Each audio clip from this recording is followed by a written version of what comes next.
Crikey, what's going on down here? I've got a big issue in my crawl space down here in North Carolina, and I wish I was only as tall as one of the most famous personal finance YouTubers out there, and it'd be easier for me to get around. And I've got all these camel crickets down here, me not knowing what they are, thought they were cockroaches, scaring the knickers off of me, no idea what's going on, and I've got a big water issue, and I was quoted $75,000 to go ahead and fix that. So let's go ahead, take a look, see what it's all about, and how we can fix this bugger.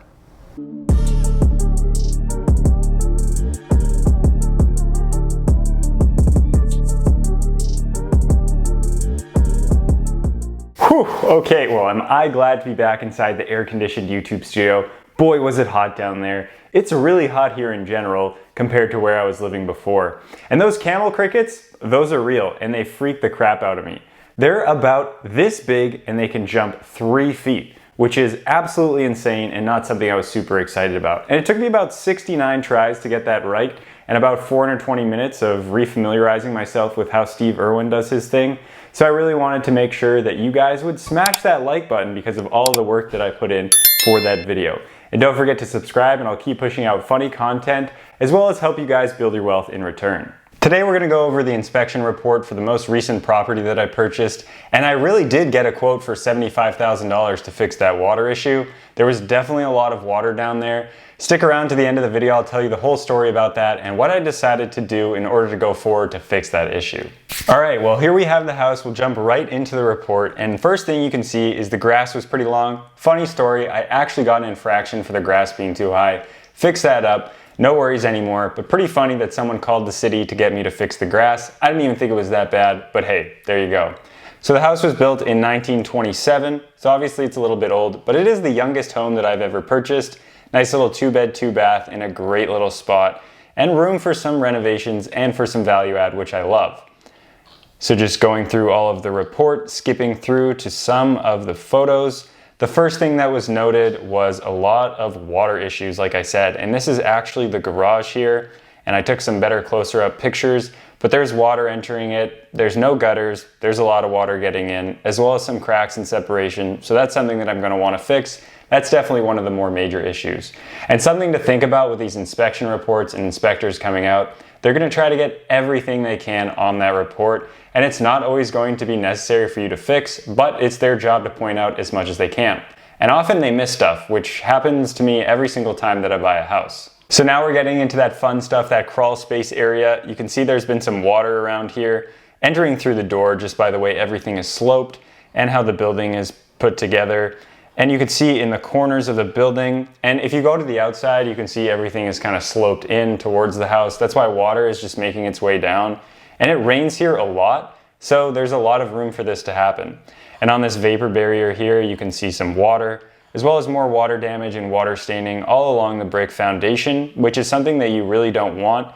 And that is why I was quoted so much money to fix this, because I really wanted the water to stop coming in. And actually, before we purchased the home, the seller ended up doing a lot of things in the basement. Like I said, there's been a lot of water coming in, and they got a sump pump, which essentially takes all of the water from the basement, sucks it up, and then pushes it to the street. So they installed that, as well as installed some piers, as well as an interior French drain. And a French drain essentially just picks up the water, takes it along with it to that sump pump so that all of the water that got inside of the crawl space basement area would get to that sump pump.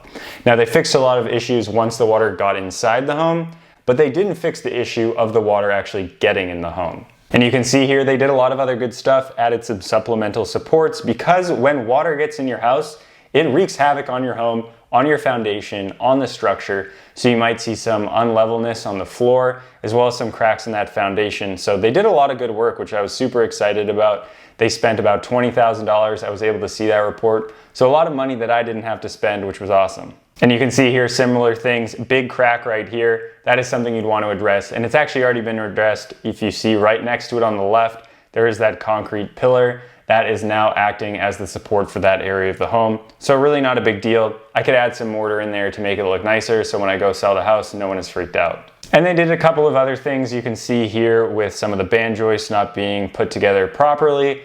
That is not a huge deal. There's plenty of support in the basement now, but probably something that you would want to get looked at and obviously would show up on another inspection report when you go to sell the house. So something important to think about so that when you're selling a home, there's less things for the person that is going to buy it to argue with you about. Even if it's not a big deal to the home or to you, it might be worth fixing for, I don't know, a couple $100, just so that you're not having this argument about them actually wanting to buy the home and that you can close on time. And like I mentioned, inspectors are going to point out a whole swath of things that you probably don't really care about and aren't totally necessary to care about. Like here, for example, you can see that the railings, they said, aren't up to code with how wide apart they are, and someone could slip through there. Maybe if you're renting to a family with some small children, that's something you'd want to address. But personally, I don't think I'm going to fit through there, so it's probably good right now. And along with the theme of all of this water and all of these issues, you can see all of this cracking. That's really what water does. It doesn't know where to go, and it will keep pushing somewhere until it figures out where to go. And it'll go right through the structure of your home. And this is an even worse issue if you live in a climate where it gets freezing, because when water freezes, it expands by 11%. And when things expand, they break what is around them. And concrete can move, and the wood in your home can move, and the structure of your home can move. So make sure you address that stuff. And all of these cracks on the driveway are aesthetically not pleasing, but it's not necessarily a big deal. And we have this really big one here down the crack of the garage, and something that I'm probably gonna wanna fix, because right now the garage is a little bit of a liability, but can definitely turn it into more of an asset and something that will make the home much more appealing to buyers. Along the same theme, more water stuff. The screened-in porch isn't level, and that would be from water coming in and the structure underneath it, as well as the garage here again. The inspector could stick his knife through the door, you know how wet it is. And these glass panes on the door are really not working anymore, which is why they have the condensation. That's essentially what happens over time. The panes break, now air is getting in, so they're able to take on moisture and not do their job anymore. Same thing, more water here in the backyard. You can see this retaining wall is cracking, and you can visibly see all of the water.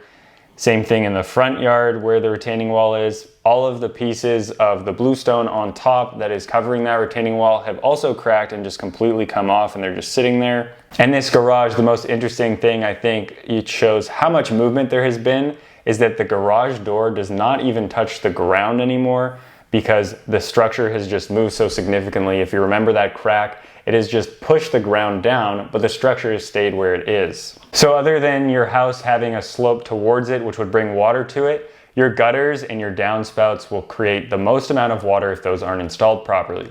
Essentially, it will rain and then water will come down the roof and then into those gutters, and those gutters have to be sloped towards the downspouts. If they're not, it'll just go over, and if there are no gutters at all, it'll just go right into the side of your building. And so once that water gets into your gutters and is sloped properly, it has to go down the downspout. Now, if those downspouts are covered with debris, it's not going to go down, going to overflow, same issue. So you have to keep those clean. And then once they're down, they have to make sure that they go away from the house. If your gutter just opens up, drips straight into the home, that's also going to be an issue. There's no point in having a downspout in that case. So really, you're going to want to make sure that everything is installed properly, so when it rains and it trickles off of your house, that it goes away from your home. So make sure everything's sloped away and everything is guttered and downspouted properly. Some things I was really happy with about this house is the plumbing was pretty sound. The electrical was 200 amps, which is way more than I would ever need. That is pretty much what they do with all new builds. So really happy about that. The roof has about 5-10 years left on it, as well as the major heating and cooling system is only 3 years old. And the hot water tank is also only 2 years old. So all of those major things are really awesome for me and really nicely updated and things I don't have to worry about for a number of years. There were a couple of issues with the electrical. You can see that one of the wires is going into a circuit breaker that it shouldn't be. And I actually already had this fixed. Pretty much the electrician came out, took the wire out, put it in the correct one and said, someone just wired it incorrectly, not really a big deal. Now it's all fixed and good to go. As well as some of those GFCI outlets, which allow you to have an outlet in an area where there's a water source, so that if it indicates any water, it will immediately turn off and not cause a shock. Those I also just learned that the electrician told me that those die kind of frequently. And when the electrician came out, they said to get them fixed. And when the inspector was here, they tried to trip them. So you're supposed to test them every once in a while. they could not do that. So essentially the water mechanism was no longer working. So I just replaced all of those and now they're working just fine. The other thing that we have in the basement a little bit because of the moisture and all of that water is some discoloration and some mold, which is what's gonna happen. And essentially all you're gonna have to do there is spray over it with specific mold spray, and that will just get rid of it from continuing to grow. It won't go away, but it'll crystallize and stay where it is. And one thing that I've decided will be a big thing that I want to change in this entire home is all of the windows are original. And this home was built in 1927, so they're almost 100 years old. So I'm gonna go ahead, buy new vinyl windows and install them myself. Windows are kind of expensive, but installing them is even more expensive. And actually the most difficult part about installing windows is measuring them. Actually installing them is probably as difficult as hanging up a piece of art and making sure that it is level. It's actually really not that difficult, so something I'm excited to take on that I haven't done on a full house before, but I've helped someone do a window. Not the most crazy difficult thing. The last thing, and like I said, a lot of the plumbing was updated, but in one of the bathrooms it hadn't been, and I started ripping it apart and it absolutely sucked. There was the layer of tile wall, there was 2 layers of drywall, as well as lath and plaster behind it. Layers of drywall, not a big deal, but lath and plaster, if you know anything about that, super difficult to get rid of. And the reason for renovating that bathroom, other than it being really ugly and outdated, is a lot of the piping was super old. It is galvanized steel, so that is what you don't want to have in your house. It lasts about 40 years, and it's probably more than 40 years old, which is why in the report, the inspector indicated that there was some leaking.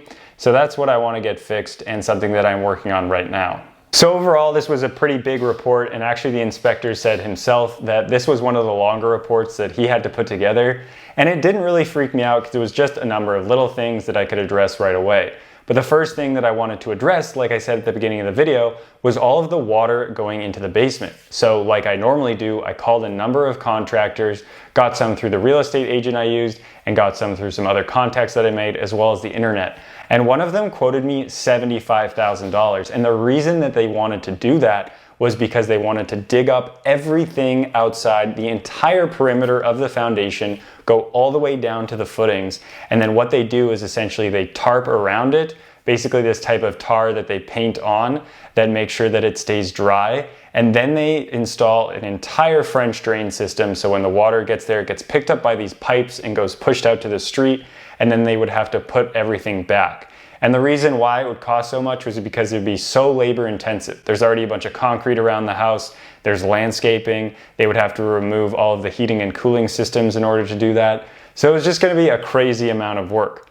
But another quote I went with, they realized what the majority of the issue was. And if you go along the one side of the house, you could see that majority of the water was coming in through there. And you can kind of see it in the basement where all of the stains are. So what they said they would do is they would put a new French drain system just on that one side of the house and dig down a couple of feet and then put that out to the front of the street. So that's exactly what they did. They dug down a couple of feet, brought the pipe into the front of the street, and as they were digging, they noticed that one of the original French drain systems, where the gutter downspout was going into, the pipe in the ground was cracked and that was leaking directly into the foundation. So they addressed that, picked up any water that was next to that, and then sent it out to the street. And since then, there has been a thunderstorm at least once every other day here, because that's just what happens in the summer. And there's been virtually no water in the basement.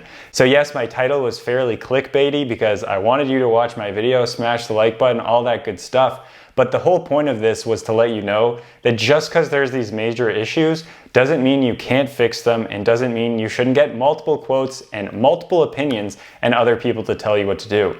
When I first got that call from that contractor who said he had to do all of that stuff, I was freaked out. I was wondering if I bought the wrong house. But then I realized that this alternative was probably a better solution, and this other guy just wanted to make a ton of money and see if I would say yes.